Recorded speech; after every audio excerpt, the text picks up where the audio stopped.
Saudara Angkatan Laut Iran merilis rekaman pada hari Senin waktu setempat di mana rudal dan drone milik mereka ditargetkan ke pangkalan militer termasuk kapal milik Amerika Serikat. Rekaman menunjukkan serangan dilakukan oleh Angkatan Darat Iran dengan menggunakan drone serang dan rudal. Jelajah yang dilancarkan ke sistem komunikasi, depot penyimpanan bahan bakar, baterai pertahanan udara Patriot, menara kontrol dan persediaan amunisi milik AS di Kuwait. Serangan ini dilakukan menyusul adanya agresi berulang yang dilakukan Amerika ke Iran. Secara terpisah, Angkatan Laut Iran juga melancarkan serangan ke arah kapal Angkatan Laut AS. IRGC mengklaim telah menargetkan pangkalan Amerika Serikat di Bahrain dan Kuwait.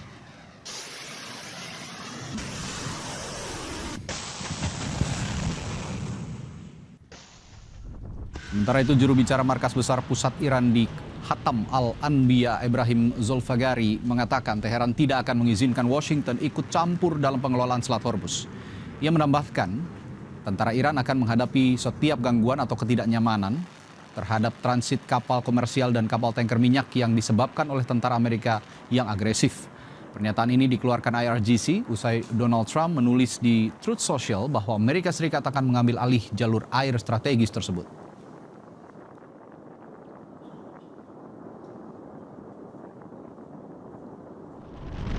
Di satu sisi, militer Amerika Serikat pada Senin mengatakan akan memberlakukan kembali blokade terhadap lalu lintas maritim yang masuk dan keluar dari pelabuhan Iran mulai pukul 16 waktu setempat pada 14 Juli atas perintah Presiden Donald Trump.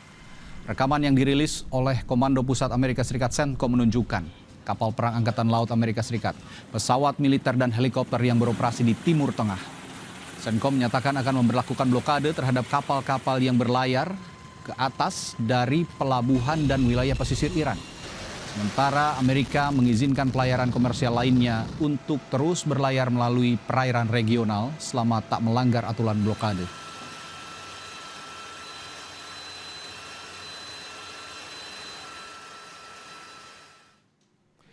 Presiden Amerika Serikat Donald Trump bersikeras agar Iran membuat kesepakatan dan menyarankan sekutu-sekutunya di Teluk untuk mengganti biaya kepada AS untuk perlindungan di Selat Hormuz.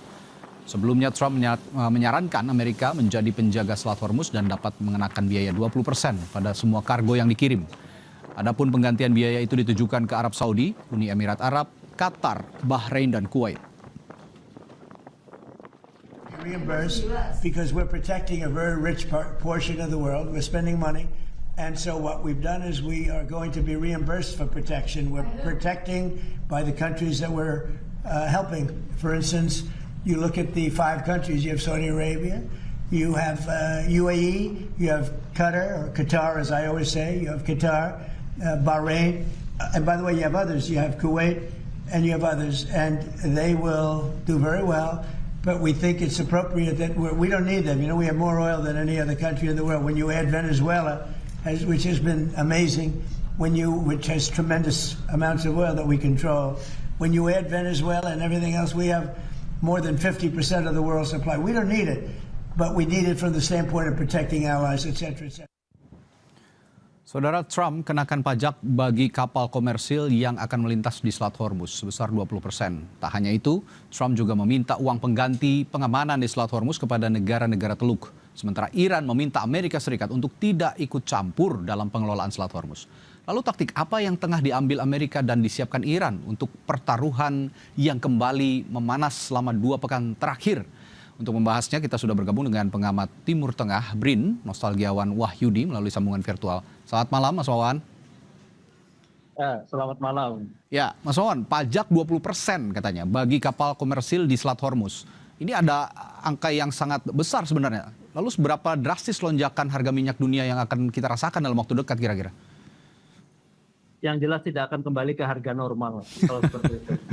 Jadi seperti ini, Mas. Jadi ada sesuatu yang menarik ya kalau kita lihat ya. Jadi dulu semua dipertaruhkan hanya untuk membicarakan nuklir Iran ya. Saya kira di sini kita bisa melihat bahwa sebetulnya Amerika sendiri mengetahui bahwa arah untuk menciptakan senjata nuklir berbasis nuklir di Iran itu memang masih jauh dari kemampuan dia, apalagi kemarin setelah serangan 12 hari juga menurun. Jadi itu tidak lagi memberikan keuntungan yang menarik sebetulnya. Kekhawatiran Amerika terhadap nuklir Iran itu sebetulnya tidak sekhawatir bagaimana bagaimana Israel ya dengan apa namanya politik luar negeri yang invasifnya itu merasa terancam dengan keberadaan itu. Jadi dengan adanya Hormuz ini menjadi sesuatu pergeseran pembicaraan yang menarik. Saya kira Iran sangat mengetahui itu dari awal. Selain dia bisa mengontrol politik ya, luar negerinya. Jadi selain ada perang, dia mengontrol politik di Timur Tengah melalui Strait Hormuz. Yang kedua itu merupakan sumber keuntungan yang sangat luar biasa. Dan ini juga dilirik ternyata sama Amerika Serikat. Jadi memang sejak awal ketika perang awal-awal itu terjadi, kita bisa melihat bahwa Amerika juga menginginkan bahwa jika negara-negara Timur Tengah menginginkan perang ini diperpanjang, maka sediakan uang untuk Amerika sebagai uang pengamanan. Jadi ini pengulangan sebetulnya. Dia ingin menyatakan bahwa ini ada potensi ketika negara-negara Timur Tengah yang bentuknya pasif itu, dia membutuhkan perlindungan dan juga membutuhkan kontrol. Jadi ketergantungan mereka terhadap akses minyak dengan perdagangan berbasis energi itu. Sehingga ketika dipegang oleh Amerika, maka akan seperti itu. Nah, kalau bicara Selat Hormuz, secara hukum laut internasional, Mas Wawan, UNCLOS ini, apakah Amerika Serikat punya dasar yang sah sebenarnya untuk memungut pajak di wilayah perairan tersebut? Atau ini murni tindakan sepihak yang ilegal? Karena kita tahu juga negara-negara sekutu Amerika Serikat banyak juga yang ada di Timur Tengah. Sebetulnya kalau kita lihat ya, seperti Indonesia ada ALKIS ya, sebetulnya itu free.